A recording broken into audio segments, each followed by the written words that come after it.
What's good, my beautiful people? This is the weekly update of our restart account. We are going to go over everything, commanders, equipment, which is not going to take long because it's been only 7 days, but also the general progression, city hall, power, pretty much anything that you can think of. Without further ado, let's go. Alright, let's start with commanders because, as I said, it's not going to take long. The only main commander that we have right now is Minamoto. Am I going to max Minamoto? Yes, I will make a separate video on why. But for now, just know that we are going to max Minamoto and we are going to be using him for KVK 1 to 3. Even in Season of Conquest, I have special plans set it up for Minamoto. But this is basically our main commander for PvE, PvP. I mean, I haven't been in that much PvP, but if I need to, Minamoto again is going to be my main commander. He's 4-star, level 40 out of 40, 5521, and 35 out of 45. Of course, it doesn't matter because we are going to get his sculptures from VIP, and it's just going to cost us it's going to cost us money, and a lot of money, especially the last chests of Minamoto.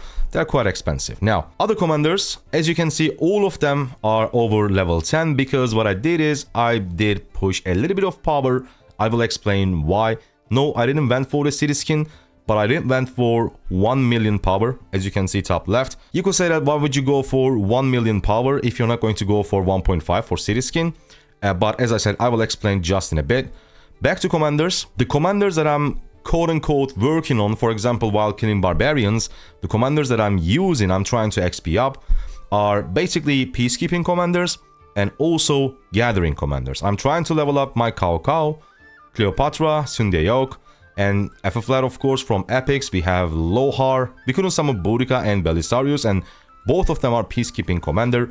The reason why it is so important is because, let me give a quick beginner tip, is that if you go to peacekeeping tree, there are a few extremely important talents. One is Insight, which reduces your action point cost. The other one is Quick Study, increases your XP.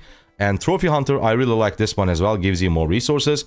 And this one, Curing Chant, is also important because it gives you the sustain, so you don't need to go back home every single time you kill a barbarian. You can just stay on the field a little bit longer, and if you don't go back home and just keep killing barbarians, stay on the field, every single time you attack, there is of course a cap, but the game is going to reduce the action point cost for the same action. That is why sustain is also very important while killing barbarians. And this is basically the only 3 pieces of equipment that we have. I've crafted an Expedition Warhelm. I mean, it is really expensive at this stage of the game, just a week. But still, I had the blueprint, so I crafted it. Vanguard Halberd, hands down, even without the special talents, the best green item in the game. 9% defensive stats for the same troop type, all 9 for cavalry. And also it's part of a Vanguard set, which means if you get both pieces, you will get 2% extra attack. And we have a special talented course breaches, but it doesn't matter. My next craft is going to be, and I do already have the blueprint, which is great, is of course Vanguard Greaves. There you go. As I said, it is the second part of the set for extra 2% cavalry attack, and it gives you, again, even without a special talent, 5% of stats. I love this item, and we are going to, hopefully we will get it pretty soon. So that was the equipment and commanders. Next up, let me explain why did I push for 1 million power. Or maybe I should first explain why didn't I push for 1.5 million. Right, so this is the event where you can get a 5% cavalry attack city skin, and if I'm not mistaken, this is the only way to get the city skin. However, if we take a look at it, it looks amazing, right? But that is the only upside about it. It only gives you 5% of stats like any other epic city skin, and that stat is attack. I know attack pre-Season of Conquest is better than in Season of Conquest because in SOC you can also get extra attack from Crystal Tech, and that is the main reason why most people doesn't rate highly attack city skins or attack equipment, is because of course it is diminishing returns. The more you have it, the less impact, the less return you will get from that increase. And in the early game, within the first week, that extra 500k power is, in my opinion, is not that easy to get, because remember, you don't have that sweet T5 troops to push power easily, so it was going to be a struggle for me. And there are a lot of different ways in Rise of Kingdoms in 2024, because back in the day we didn't have all those ways, but now we do have it, to get epic city skins that also gives you 5% of stats, but you can get a 5% defense or a 5% health skin rather than a 5% attack. For example, in this particular loose and screw, the city skin is a 5% infantry defense. This could have been 5% cavalry defense or 5% cavalry health. Doesn't matter. We also have special events, holiday events. So in my opinion, when we start getting into PvP in KVK1, of course I'm not 100% sure, but 90% of the time you are going to get a 5% health or defense city skin for your desired troop type. And that's why I didn't push for this event. And the reason why I did push for 1 million, my intention, my motivation wasn't actually getting that 1 million power. My only purpose was getting City Hall 16 as soon as possible. The reason is, at CH level 16, you can build your blacksmith, which means you can start producing materials. Without building the blacksmith, you cannot. So if you can build your blacksmith early, that is a massive bonus. And the second thing was, of course, at City Hall level 16 or Academy level 16, you will unlock your tier 3 units. And I know in the early game, economic technology, especially engineering and mathematics, are your two major research goals. Engineering for extra building speed and mathematics for, of course, extra research speed. However, when you unlock your T5 and train a little bit of T5, you can push expedition until around here, like level 35, 36. And this means compared to not having tier 3 troops, you are going to get a lot more coins, meaning that you will be able to purchase more FL Flat sculptures. And in the early game, FL Flat is actually great. The reason why she's great is for PvE, you can use her as a primary because she has the peacekeeping tree. And for PvP, KVK 1, 2, 3, like she's going to be really solid secondary. You can use her with Richard, you can use her with Saladin, you can pretty much use FL Flat as a secondary to any other PvP commander. She's going to work great because she's leadership, so she doesn't care about a specific troop type. She does have a massive debuff, attack, defense, and health reduction. So overall, she's a very versatile and great commander in the early game. So that's why, in my opinion, it was important for me to start getting these FL Flat sculptures as early as possible. So my main goal was building my blacksmith, which required City Hall level 16 of course, and training a little bit of tier 3. And once I did that, I just realized that I am so close to 1 million power, and I was already going to speed up some tier 3 units to be able to push the expedition, and I just trained a little bit more than I planned, and I got to 1 million power. So that was it. The only reason was because I was so close to it, and it would just be a waste, and that's the main reason why I pushed for it. Now resource wise, I think other than gold, we are in okay shape. Speed ups, just like resources, not a lot, but still I think it's okay. Sculptures, we almost already have 100 legendary commander sculptures, which is insane. And of course, I'm going to save every single one of them until Season of Conquest, and we are going to like make a massive video spending all our sculptures probably at once. And so far in our starting kingdom 3413, I was able to collect 68 middle tier caves and 39 high tier caves, but of course I still have around like 8 days or so to migrate to my actual kingdom. If you guys missed this video, I missed the migration, I missed the jump, so I had to wait 10 days. I had to play like a sleeper and migrate there with 1 passport page. And Lohars, 56 green ones and 17 blue ones. I think it's pretty decent. Map progression, almost at 70%. Wait, 65.65. VIP, right now level 7. I can push for level 8. I might be able to push for level 9 even. But what I'm doing is, yes, if I push for level 9, I can immediately unlock, expertise my Minamoto.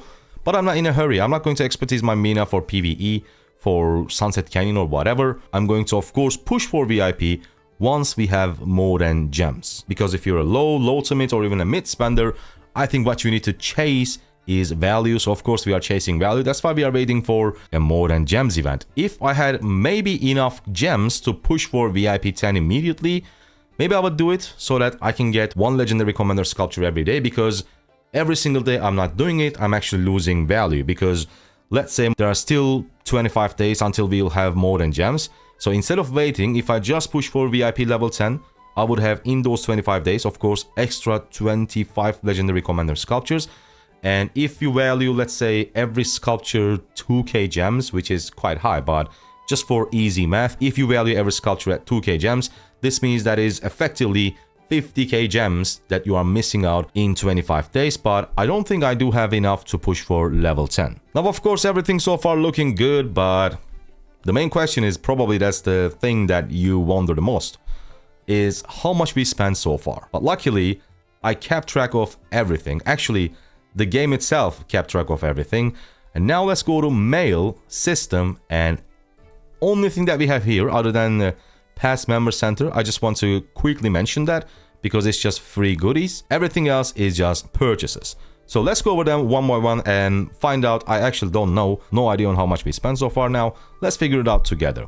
First recharge rewards, this one is $0.99, let's say $1 for Minamoto. And then we purchased the first VIP for $1. And since we did summon Minamoto no Yoshitsune, why did I even say his full name? Since we did summon Mina, it triggered Writer of History bundle, 10 legendary commander sculptures for $5.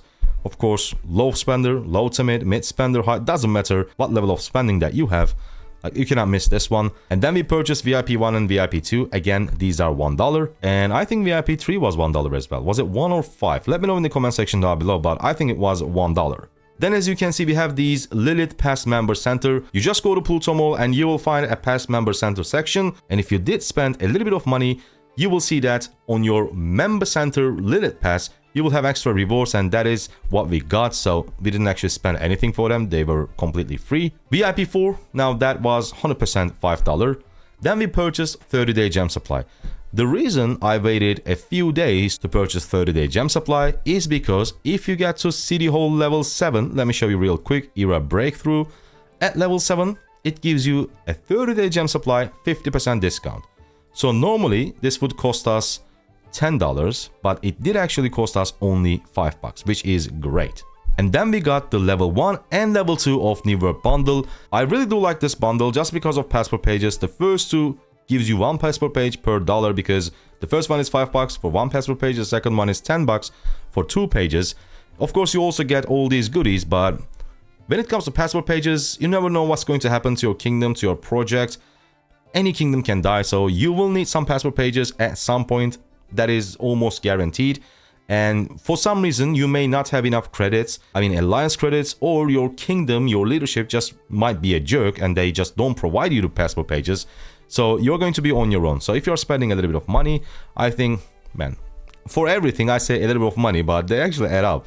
So I think from now on, I should say, if you're spending some amount of money, 2 passport pages, I mean in total is 3, is pretty good. Then we purchased the $5 King's Coronation $10 one, and we got the daily offer as well. The only reason why I did it is because at the start of the game, you do get some sort of a recharge event, and this one was the most logical purchase, so we went with that. And then we have VIP 5 and VIP 6, bunch of extra Minamoto sculptures. Again, for the same recharge-ish event, we got Treasure of the Courage, which is the cheapest one. And then I purchased something that I never would. Battlefield Legend. It gives you 20 legendary commander sculptures. It's a pop-up bundle, but it costs $20. So if you compare to Writer of History, the sculpture value, this one gives you 10 sculptures for $5, so 50 cents per sculpture. This one is actually $1 per sculpture. 20 sculptures, $20. So it wasn't actually logical for me to purchase it. However, we were live streaming and chat told me to buy it, and I was actually debating to purchase it just because they wanted me to. But then, my man Cerex came with a huge donation, sent us $10. So basically, what happened was this bundle was $10 and the value became equal to Writer of History. $10 for 20 sculptures, $5 for 10 sculptures. So thank you, Cerex, and that's the only reason why I purchased this one. We have another Writer of History purchase here. Of course, in the meantime, we were opening gold keys and we were getting some legendary commanders from the keys, which also did trigger this bundle. So every single Writer of History comes from the gold keys. Again, the cheapest daily Treasure of Courage just to complete that recharge event. This, unfortunately, the one that I don't remember, was it $5 or $10? But the amount of resources and gems it gives, I think I'm gonna go with $10. We have 2 more Writer of Histories, and then VIP 7 for 100 Minamoto sculptures. This was $20. 2 more Writer of Histories. Now you see why we have almost 100 sculptures already. Armored for the Front. This I think was very good. This was the only reason why we were able to craft the Expedition Warhound, because it gave us 45 blue materials. It was $5, but I think it was worth it. And this one was even better. I think it was $2. Yeah, it's the first pop-up bundle that until you get once you build your blacksmith. For $2, I think that is pretty decent. A $20 one step ahead bundle and a final writer of history. So I of course still don't know the total amount that we've spent so far. I think it's going to be just under me, but of course for 1 million power, all that money, that's not the case, right? That's not the case because our target is long term. We didn't spend all our resources, we didn't spend all our speed ups. We already have a good chunk of sculptures which will give us value, or I should say, which will not give us any value until Season of Conquest. So right now, in my opinion, it's totally fine if the amount we spend does not reflect to the power of our account. Once we are in Season of Conquest, and of course, I will keep tracking everything, like literally every single purchase. At that point, we need to look at our account and evaluate if we messed up or not, if our account does actually worth that amount of money. I plan to do updates videos for this account every single week. Make sure to subscribe if you don't want to miss it. The whole journey, I think, is going to be pretty fun. I see you on the next video. Thank you for watching. Goodbye.